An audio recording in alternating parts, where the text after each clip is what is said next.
April boleh dijelasin ini apa mungkin? Kenapa nih jadi bisnisnya kue ini? Kemarin kan bukannya udah pengalaman kue juga atau gimana? Sebenarnya karena aku tuh kemarin liburan ke Eropa, ngelihat kafe-kafe di sana tuh enak-enak banget buat dijadiin tempat nongkrong. Dan kue-kuenya tuh enak banget. Akhirnya aku liburan, kalian bisa lihat tuh ada video di Instagram aku makan dulu. Itu gunanya untuk nyari resep, nyari rasa gitu.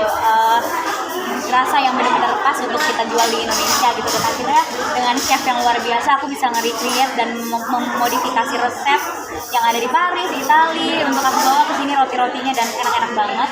Ini ada berbagai macam roti kue di sini. Terus ini yang ciri khasnya kita ada bastard cake. Dia tuh lembut banget, tagline-nya sampai selembut awan ya, karena bener-bener kalau dikunyah tuh langsung lumer ke mulut gitu. Terus ini ada croissant karena namanya aja La Joy dari bahasa Prancis, dan berbagai macam kue ulang tahun. Terus ada juga pastry-pastry yang aku selalu fotoin setiap aku liburan dan aku bikin di sini.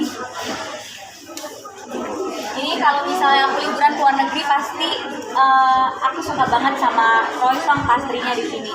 Dan kita sediain semuanya dengan berbagai macam rasa yang disukain sama kita-kita. Bedanya di sana nggak ada rasa durian, di sini ada rasa durian. Jadi aku nyediain rasa durian, ada tuna, ada sosis juga. Pokoknya semuanya. Rotinya lagi ludes, jadi kita lagi restock lagi nih di dapur. Nanti pas udah restock aku kasih lihat kita rotinya punya apa aja ya. Berapa lama sih Pil akhirnya terpikir untuk ini harus kue nih gitu? Kenapa sih? Wah, ini tuh idenya bener-bener pas aku liburan kemarin idenya. Terus aku nggak, sebelum itu sebenarnya kita udah punya ide untuk bikin bisnis baru. Terus bisnisnya apa, resepnya kayak gimana, itu pas aku hunting kemarin liburan ke Eropa. Akhirnya aku kasih tahu, aku briefing tim untuk bikin kue yang seperti apa, store-nya seperti apa. Makanya konsepnya kan biru-biru kayak ala-ala di Paris gitu. Ini karena lagi soft opening jadi meja sama kursinya nggak ditaruh gitu ya. Tapi kalau lagi biasa ada meja-meja kursi yang lucu-lucu, bisa instagramable gitu. Terus akhirnya jadilah bakery cafe ini gitu. Mungkin apa sih April yang membedakan sama toko kue banyak banget nih? Apa sih membedakan sama toko-toko kue yang lain mungkin? Kalau di sini tuh bisa dapat semua jenis roti gitu. Terus kita bahkan ada roti-roti yang belum pernah ada sebelumnya, seperti roti takoyaki. Takoyaki dijadiin roti. Terus roti daun bawang. Biasanya orang garlic bread kan, roti bawang putih. Ini roti daun bawang kita kreasiin jadi roti yang enak banget. Terus berbagai macam pastry, kue yang ada di luar negeri tuh kita hadirin semua di sini.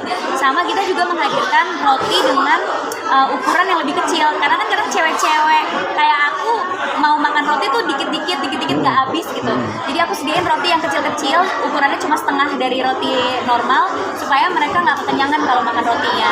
Sama packagingnya yang lucu banget, jadi bisa juga buat hampers gitu. Really, tapi sulitan nggak sih buat bikin bisnis seperti ini atau tantangan baru? Sulit lah pasti. Pertama kita harus mencari tim yang solid, mencari chef yang benar-benar punya pengalaman luar biasa membuat pastry, kue dan semuanya. Karena bikin kue pastry itu tuh kayak, menurut aku kayak ngelukis ya.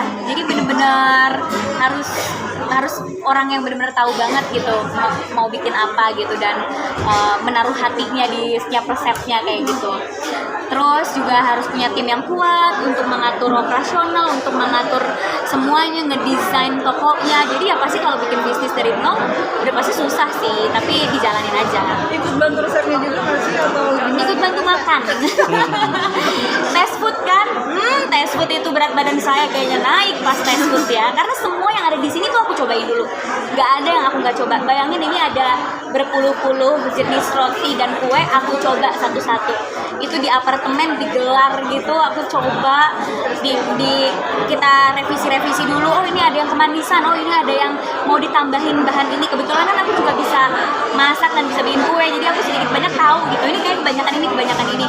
Ulang lagi, tes food lagi. Jadi udah aku coba semua yang ada di sini gitu. Dan ya itu, saya chefnya yang mengkreasikan resep, aku yang mengarahkan maunya kuenya kayak gini. Chefnya emang luar biasa, mengkreasikan banyak banget kue dan pastry, aku makan. Gitu. Sempat ada ketakutan nggak sih Pil untuk berbisnis bakery sebelumnya? Pasti sih, karena kan ya makan orang Indonesia tuh makannya nasi kan, bukan roti gitu. Tapi menurut aku orang Indonesia yang makan roti dan kue tuh punya marketnya sendiri. Kadang kita kalau sarapan ada yang kayak aku nggak bisa makan berat, pasti makannya maunya roti atau sereal gitu. Terus kalau mau brunch atau ngopi-ngopi di sore hari, males makan nasi, pasti maunya yang enteng-enteng aja, simple. Jadi menurut aku ada ketakutan sendiri, tapi aku percaya orang pemakan roti atau kue tuh punya marketnya sendiri selagi kita menyediakan resep yang enak. Mama gimana papa supportnya? Mama pak, aku tuh nggak bilang-bilang sama orang tua kalau lagi berbisnis. Aku kasih taunya tuh kalau udah mau jadi, karena aku nggak mau mereka khawatir, ya nggak mau mereka khawatir, terus nggak mau mereka ngelihat aku kerja terus gitu kan. Nah kebetulan aku sampai nggak pulang nih ke rumah karena kantornya kan di daerah Jakarta, rumahku di Tangerang, jadi aku sampai tinggal sendiri di apartemen buat ngurusin ini. Tiba-tiba udah jadi store, aku baru bilang ke mama, doain ya, minta doain, minta berkahnya dan ridhonya, ini bisnis baru aku. Loh, kok udah jadi gitu? Kapan kamu ininya gitu? Jadi ya ngasih surprise juga ke orang tua. Ya inilah hasil kerja aku, hasil tidak pulang selama berbulan-bulan. Berarti ini semua nggak ada ikut campur papa mama ya, April ya? Ini Nggak dari ada. mulai desain, ya. Ya sendiri. Jadi aku kasih tahu mereka pas udah jadi desainnya.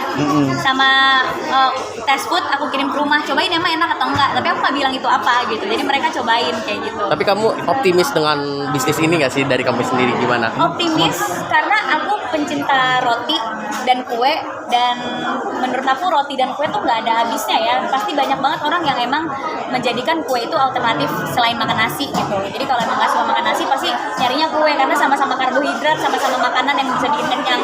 Jadi ya optimis aja selagi dijalaninnya dengan hati. Kita udah berusaha semaksimal mungkin untuk kue dan rotinya berkualitas dan enak gitu. Rio yang ngomongin bisnis kan bisnisnya Prilly juga udah ada banyak. Kita nggak sih kenapa jadi lebih sering ke bisnis? Sebenarnya di 2023 itu goals aku mengembangkan bisnis yang sudah ada dan ngejalanin ide-ide yang udah ada di 2022. Di 2022 itu aku sibuk banget syuting film dan series. Jadi bisnisnya tuh fokusnya agak ke shifting ke series dan film. Nah sekarang di 2023 aku hanya menerima film dan series yang diproduksi oleh production houseku sendiri. Jadi aku bisa lebih fokus di bisnis gitu. Karena aku sekarang udah punya PH sendiri kan. Jadi udah fokus ke situ mainnya. Sisanya aku bisa ngurusin bisnis-bisnis yang ada gitu. Ya emang goalsnya pengen ngembangin semua bisnisnya dan pengen suksesin semuanya gitu ya, semoga berkah. Tapi kan ini bisnisnya juga termasuk banyak yang ada di kuliner juga, terus perhiasan juga, itu gimana sih Prilly? Yang pasti sulit bagi waktu dan konsentrasi karena semua bisnisnya aku masih in charge kan, maksudnya nggak aku lepas tangan gitu aja gitu. Jadi ya pasti ngebagi waktunya tuh yang agak susah, membagi otak dan kreativitinya gitu. Karena kadang aku harus mikirin promosi film misalnya, tapi di satu sisi aku juga harus mikirin promosi roti gitu. Itu kan dua hal yang berbeda gitu. Terus tiba-tiba roti udah, minggu depan brand clothing line ku rebranding, aku harus mikirin promosi baju. Jadi tiap minggu tuh atau tiap hari tuh otaknya tuh bercabang gitu.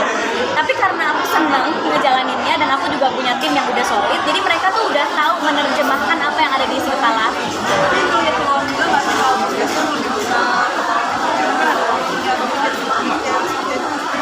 Aku ngerasa kenapa aku berbisnis, pertama karena suka, kedua aku nggak selamanya bisa dapat peran seperti sekarang gitu. Nanti aku bertambah dewasa, peran yang aku dapat juga semakin sempit. Tapi kalau bisnis kan akan bisa terus berjalan gitu, karena kita meng-create produk yang emang menjadi kebutuhan customer. Makanya aku berbisnis dari sekarang gitu, biar nanti pas aku nikah atau udah lebih tua lagi nggak terlalu kerja keras banget gitu ya, bisa santai-santai gitu.